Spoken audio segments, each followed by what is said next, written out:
మనం వేసే ప్రతి ఓటు భవిష్యత్తుకు పునాది వేస్తుందని కొత్తగూడెం జిల్లా కలెక్టర్ ప్రియాంక అన్నారు. సార్వత్రిక ఎన్నికల నేపథ్యంలో యువజన క్రీడా శాఖ ఆధ్వర్యంలో ఓటు హక్కు ప్రాముఖ్యతపై అవగాహన కార్యక్రమం నిర్వహించారు. ఈ సందర్భంగా కలెక్టర్ ప్రియాంక 5K రన్ను ప్రారంభించారు. ఈ కార్యక్రమంలో జిల్లా ఎస్పీ రోహిత్ రాజ్, వివిధ శాఖల అధికారులు, యువ ఓటర్లు, విద్యార్థులు పాల్గొన్నారు. 18 సంవత్సరాలు నిండిన ప్రతి ఒక్కరూ ఓటు హక్కు కలిగి ఉండాలని, ఓటర్లందరూ ఓటింగ్ డేని హాలిడేగా కాకుండా ఓటు హక్కును వినియోగించుకోవడం తమ బాధ్యతగా చూడాలని కలెక్టర్ ప్రియాంక కోరారు. జిల్లా ఎస్పీ రోహిత్ రాజ్ మాట్లాడుతూ యువ ఓటర్లను చైతన్యపరిచేందుకు ఈ అవగాహన కార్యక్రమం నిర్వహించినట్టు వివరించారు.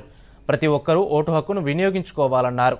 ఎలాంటి ప్రలోభాలకు లొంగకుండా ఓటు వేయాలని పిలుపునిచ్చారు. అందరికీ నమస్కారం. ఈరోజు స్వీప్ ప్రోగ్రాంలో భాగంగా మన భద్రాద్రి కొత్తగూడెం జిల్లాలో 5K రన్ అనేది ఆర్గనైజ్ చేయడం జరిగింది.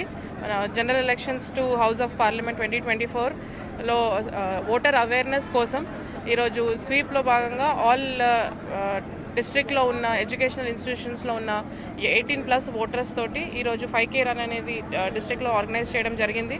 సో ఆల్ స్టూడెంట్స్, తర్వాత మన all associations, athletics and tennis and all different type of sports associations, district staff కూడా ఈరోజు దీంట్లో పాల్గొనడం జరిగింది. సో ఈ అవేర్నెస్, ఈ ప్రోగ్రామ్ ద్వారా మేము ఎస్పెషల్లీ 18+ ఎవరైతే యంగ్ ఓటర్స్ ఉన్నారో వాళ్ళు ఫస్ట్ టైం ఈసారి ఎలక్షన్స్లో ఎన్రోల్ చేసుకోవడం జరిగింది. సో వాళ్ళు ఎవరైతే ఎన్రోల్ చేసుకున్నారో వాళ్ళు కంప్లీట్గా ప్రతి ఒక్కరూ వచ్చి May 13th రోజు ఓట్ని వినియోగం చేసుకోవాలని మేము కోరుతున్నాము. ఈరోజు భద్రాద్రి కొత్తగూడెం జిల్లాలో 5K రన్ నిర్వహించడం జరిగింది.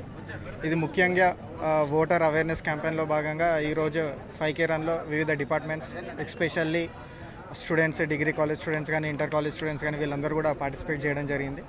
దీని ముఖ్య ఉద్దేశం ఏంటంటే రాబో లోక్సభ ఎన్నికల్లో May 13th ఏదైతే పోలింగ్ డే ఉందో ఆ రోజు అందరూ కూడా తన ఓటు హక్కు వినియోగించుకొని తన భవిష్యత్తును తానే